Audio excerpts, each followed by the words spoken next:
महाराष्ट्रातील महिलांच्या संघर्षमय यशोगाथा पुढे आणणारा एक नंबर न्यूज चॅनल म्हणजेच श्री राधिका न्यूज चॅनल.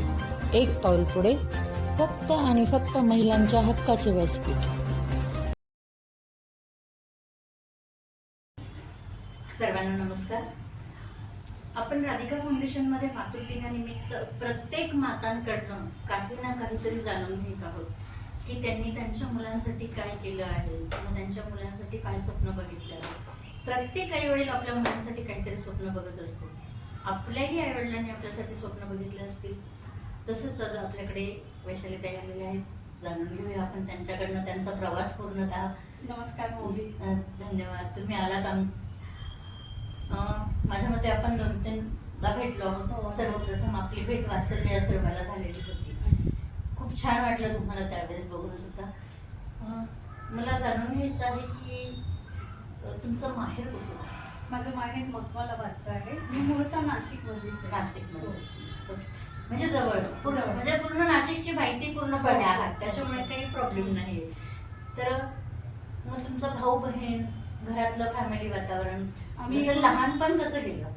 माझं लहानपण फार आई वडिलांचं कष्टाचं होतं. आमचं गरिबीतलंच आहे, पण आई वडिलांनी खूप कष्ट केले. माझे वडील एका कंपनीत, प्रायव्हेट कंपनीत 8,000 रुपये मानधन होतं.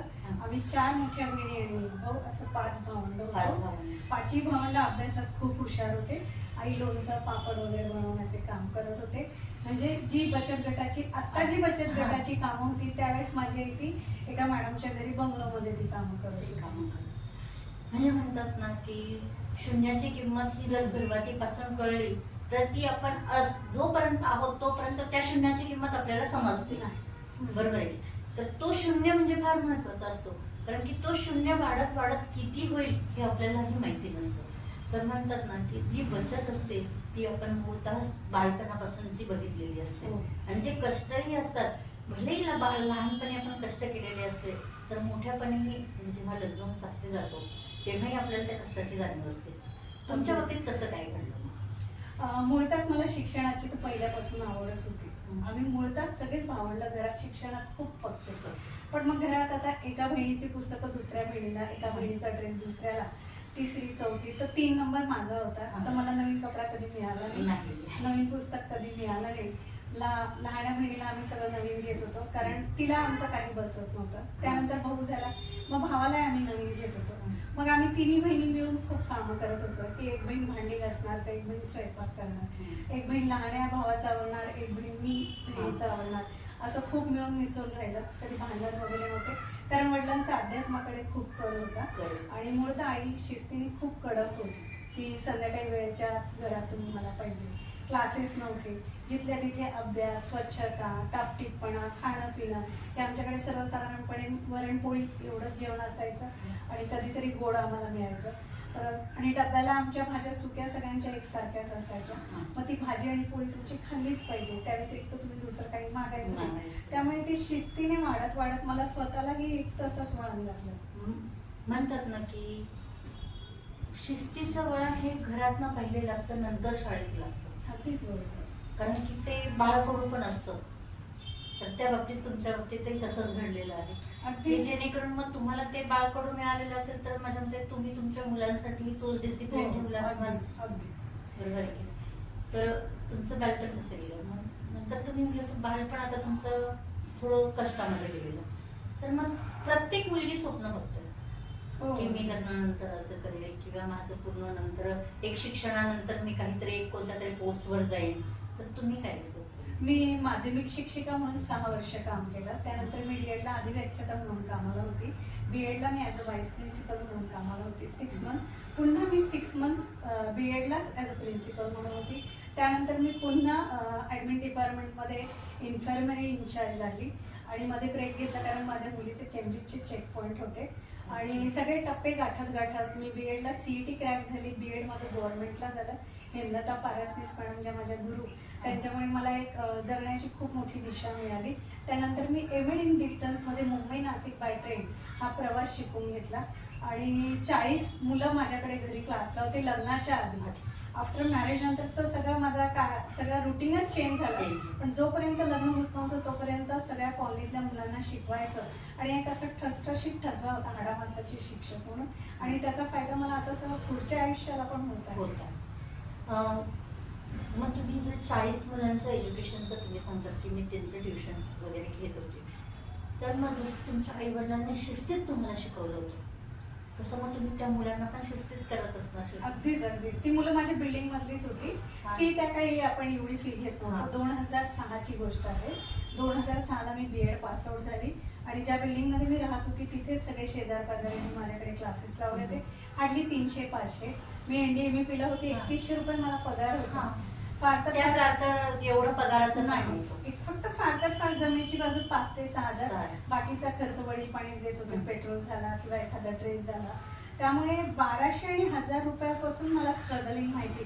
मी 700 रुपये पहिले कामाला लागली होती. 700चं नंतर 1200, 1200चं 3100, 3100चं 6. असं करत करत ते स्ट्रगलिंग मला लहानपणापासूनच बघायला लागलं. लहानपणापासूनच बघायला मिळालं. तर मग तुम्ही जे स्वप्नपूर्तीकडे जात आहात की कुठे स्टॉप केला? नाही, मी स्टॉप कुठेच केलं नाही.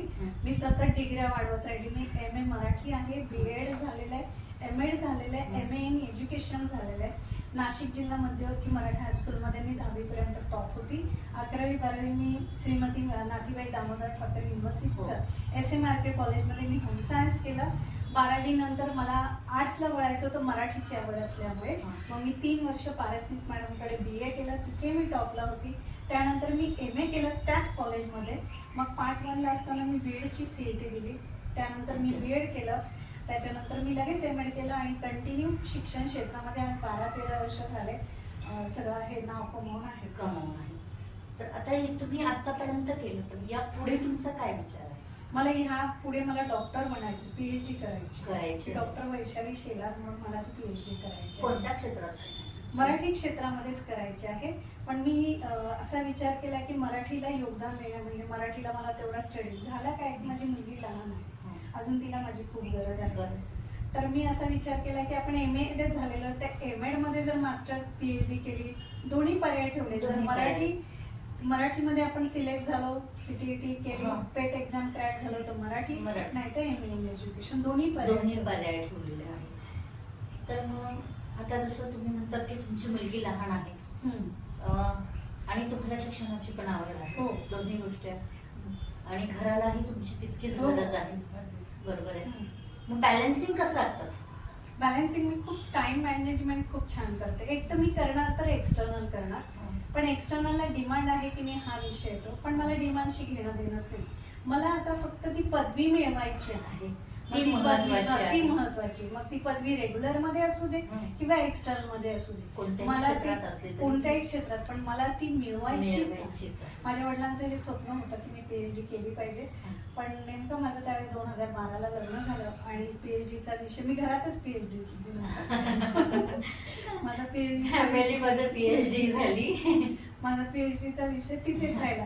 पण आता साईबाबांच्या कृपेने मला पुन्हा ती प्रेरणा मिळाली आहे आणि आता माझं चाइल्ड पण खूप समजूतदार तर लहानपणापासून आहे, पण ती ग्रोन अप झाली की ती राहू शकते, त्यामुळे मी PhD तर करणारच नाही. तर आता समजा तुम्ही म्हणतात की तुम्हाला म्हणजे PhD करायचीच आहे, हे तुमचं स्वप्न आहे, तर त्या स्वप्नापूर्तीसाठी तुम्हाला परिवारातून किती साथ मिळते? परिवारातून खूप साथ मिळते, कारण माझे मिस्टर कसं आहे, नवीन संसार पहिले कोणी अप्रिशिएट करत नाही, पण मी तडजोड करून जो संसार 13 वर्ष त्या फॅमिलीला योगदान दिलंय, त्याच्यामुळे एक ट्रस्ट तिथे मी कमवला आहे. त्या विश्वासामुळे आज माझे मिस्टर मला सगळीकडे उचलबांगडी करायला परमिशन देतात. मी सध्या नुकताच आयडॉल ऑफ महाराष्ट्राची शो टॉपर झाली आहे. मी पहिल्यांदाच फॅशन शो केला, कारण मला फॅशन शो करायचं होतं, मला रॅम्प वॉक वरती चालायचं, कारण पूर्वी आम्हाला ती संधी नव्हती.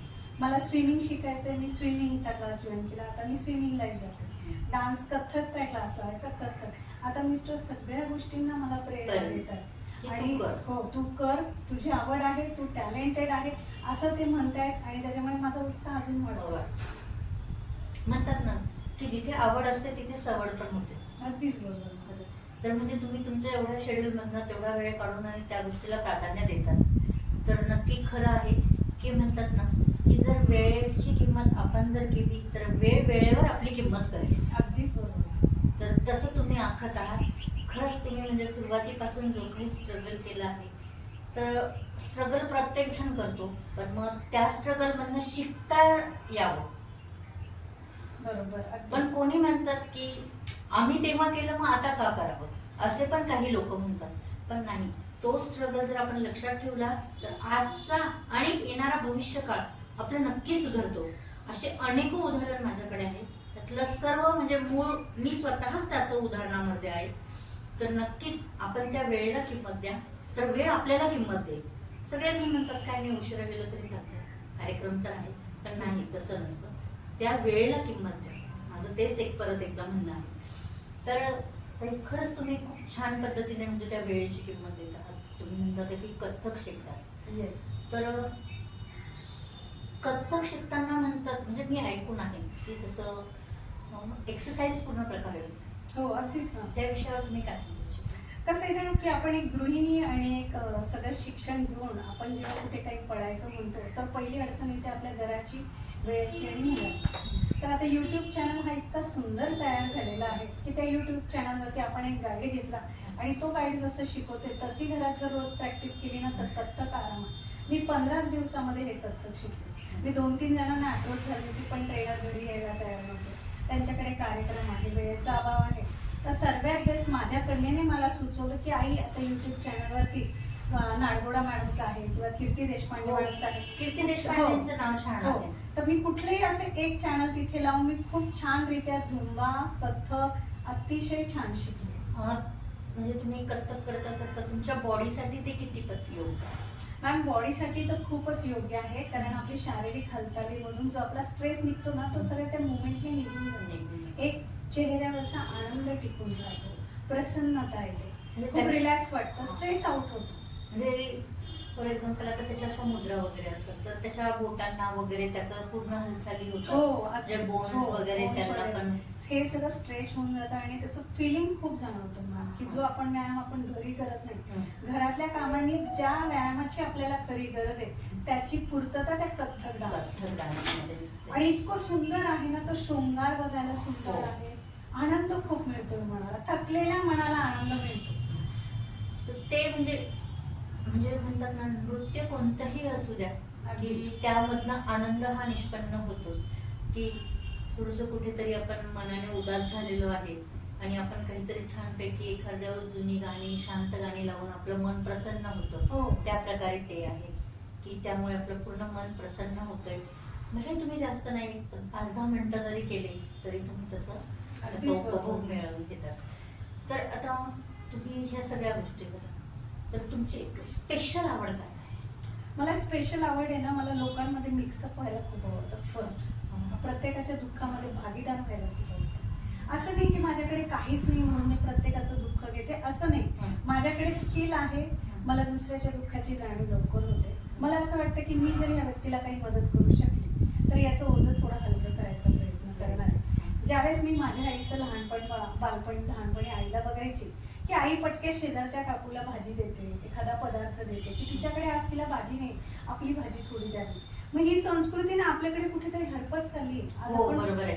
फ्लॅटमध्ये राहतोय, आपली सगळ्यांची दारं बंद होत आहेत, मुलं लिफ्टमधून येत आहेत, जात आहेत, कोणी कोणाशी बोलत नाही. मग आपली मुलं आपल्याला विचारतात की ही का बोलत नाही. मग त्यावेळेस मी मुलांना, माझ्या मुलींना कधी चुकीचं सांगत नाही की त्यांचं इंटेन्शन असेल. मी सांगते की त्या कदाचित वेगळ्या मूडमधून आल्या असेल. म्हणजे आपणच उत्तरांची तयारी करायची. मुलांना आपण सोशल जास्त बनवलं पाहिजे, कारण हल्ली मुलांना सोशल बनण्यासाठी खूप अडचण. याच्यामध्ये आहे परिस्थिती खूप बदलत चालली आहे, संस्कृतीमध्ये खूप परिवर्तन होतंय. म्हणून एक मदर म्हणून आपण जसं प्रेझेंट राहू तसं आपलं चाइल्ड प्रेझेंट राहील. मी तुम्हाला त्या दिवशी आश्रमात बघताना मी फक्त तुम्ही येण्याची ती संवेदना बघितली की ती माऊली येते आणि तिथे जाऊन डोळ्यात पाणी आणून रडते. ती संवेदना मला पटक्यात मनाला लागली. खूप असं भरभरून, कारण की ते एक वेळ होती, मला बाकीच्यांशी काही घेणं नव्हतं. ते एक फिलिंग खूप पटकन टच झालं. मला तिच्याशी घेणं होतं. मग मला तिच्याशी मला मेन व्यक्ती कोण आहे आज माझ्यासाठी, ती आहे. मग मी तिलाच महत्व देणार आहे. तर त्याच्यामुळे मग मी तिला महत्व दिलं आणि योगायोगाने काल ती माझ्यासोबतच होते. नाही, मग ते फिलिंग कुठेतरी टच झालं. मला पण असं आहे की संवेदनशील लोकांमध्ये बसायला खूप आवडतं. उगाच आपण जायचं देखापुरतं त्याला अर्थ नाही.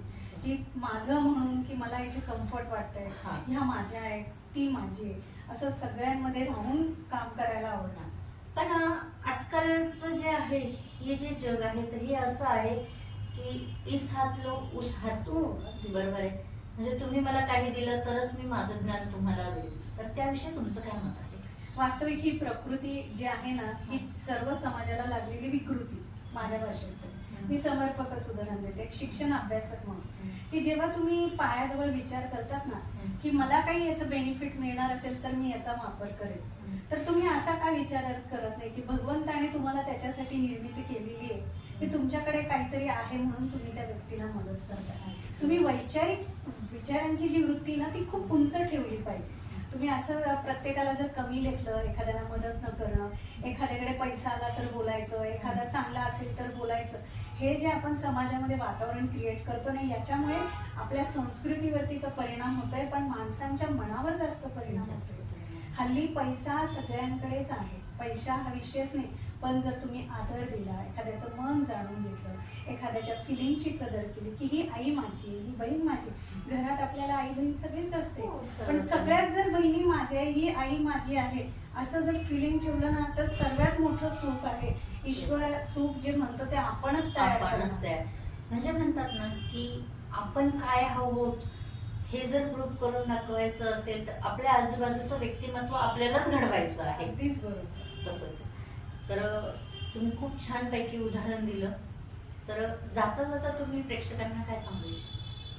मी तर जाता जाता प्रेक्षकांना हेच सांगेल की एक व्यक्ती म्हणून बघण्यापेक्षा, म्हणजे कुठली व्यक्ती रंग रूप त्याच्याकडचं बॅकग्राऊंड हेच बघण्यापेक्षा ती व्यक्ती वैचारिक लेवलने कशी आहे, तिच्या भावना काय आहे, तिचं अंतर्गत सौंदर्य बाह्य सौंदर्य चाचपडण्यापेक्षा, तिथे गुणांकन करण्यापेक्षा त्या व्यक्तीच्या भावना काय, त्याचं काम काय आहे याला अप्रोच द्यायचं. त्याची संवेदनशीलता, आपल्याला पॉझिटिव्ह वाईब जाणवतात ना की मी आज यांच्याबरोबर बसली, मला ऊर्जा लहरी संक्रमण होत आहे, तर असं एक बॉन्ड क्रिएट करायचं की ती सकारात्मक ऊर्जा घेऊनच आपण पुढे जायचंय. नकारात्मक ऊर्जाला जर खाली दाबायचं असेल ना तर सकारात्मक ऊर्जेचा स्रोत खूप वाढवायचा आहे, तेव्हा एक असं ऊर्जा लहरीचं कंपन तयार होणार आहे. जसं चेतना मॅमकडे झालेलं आहे. मला त्यांना माऊलीच म्हणूशी वाटतं. मॅम ही खूप आदरार्थी शब्द आहे, त्यांचं काम वेगळं आहे, पण माऊली हा शब्द आहे ना इथे अंतःकरणाला भिडतो. माझी आई